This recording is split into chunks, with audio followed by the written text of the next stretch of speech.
we had to take a break from all the madness of Ringside Fest X, so we are at the New York Best Gift Shop. We're in Times Square. That's right, we're doing it big time.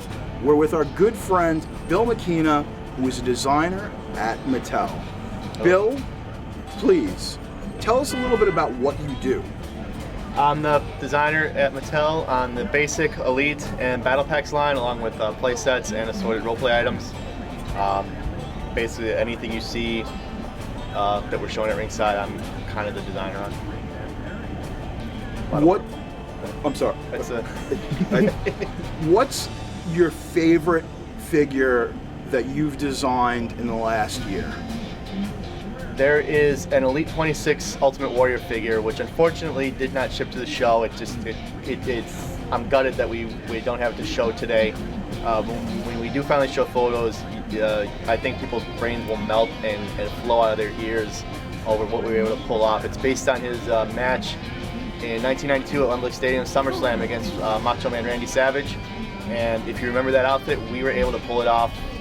And it's one of my proud achievements. It's one of those when I'm buried, I'm going to be holding that as they lower me into the ground in the coffin.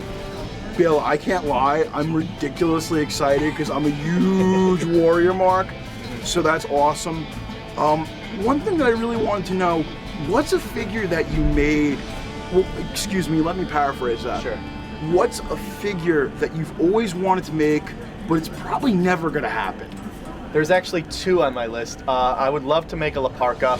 I know that's probably not going to happen because the rights, he's never been in WWE, and the rights to the name are all sort of convoluted in Mexican lucha libre feuding, and so that one's probably off limits. And the other is I would love to do the Burning Hammer of Kenta Kobashi. Oh.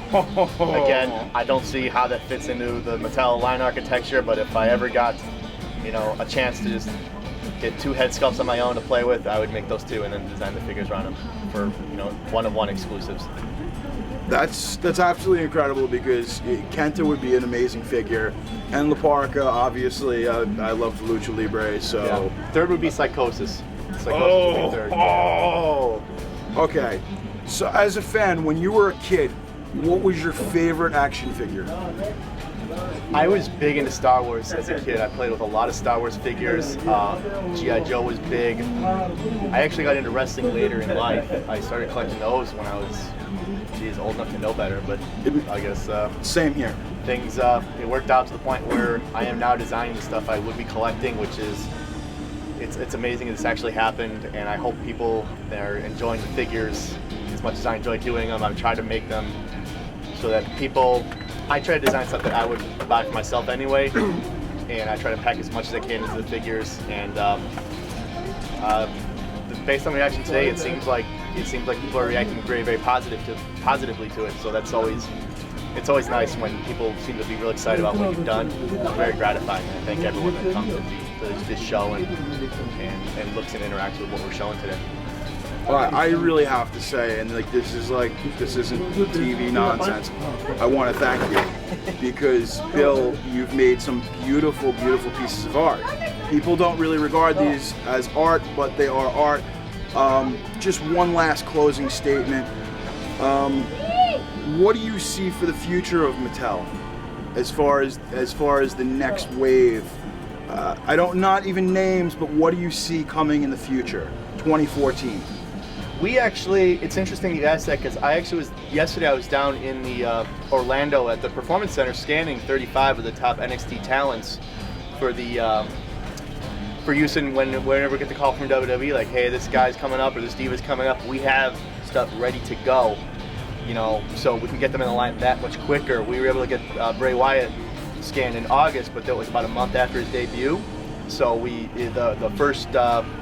the first head sculpt we did is not based on a scan, but now everyone that comes up in the next probably 2 years, we're going to have their data already on file. So when we get the call, that person's coming up, we take that data we got yesterday, start work on the sculpts, and we can get them in the line that much quicker. And they did presentations, the talent presentation yesterday. There's some real good talent coming up, and some people are going to make some really interesting toys and action figures. Well, Bill, I just got to say again, thank you so much. No problem. It's really... You make beautiful art, because to me it's art. It really is. There's no other way that I can describe it. Yeah, you know, I kind of agree with you because when I was collecting action figures, I would look at them as art, and like, so I mean, there's no way how I would consider myself an artist, but like, You are. well, I'll take it as my flag. It's really gratifying to hear that people like the work I do. I mean, it's unbelievable. I mean, it really like I feel like I'm doing something right, and You are. If people like it, I like it because I think wrestling figures are great. I think I try to maintain a standard of quality that sets us apart from any other figure in the aisle, especially with action figure. The category right now is not on fire, but our figures are, so something's going right, and hopefully we can keep up this momentum, you know, through the next coming years as, you know, new guys, new outfits show up in the line. Bill is a very busy man. Bill, Yeah, please run over there. Thanks. That was Bill Miekina from Bye, guys. Mattel.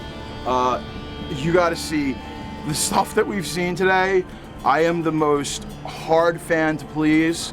I've seen figures that have blown my mind. 2014 for Ringside Collectibles is going, you know what? Just watch, wait and see, kiddo.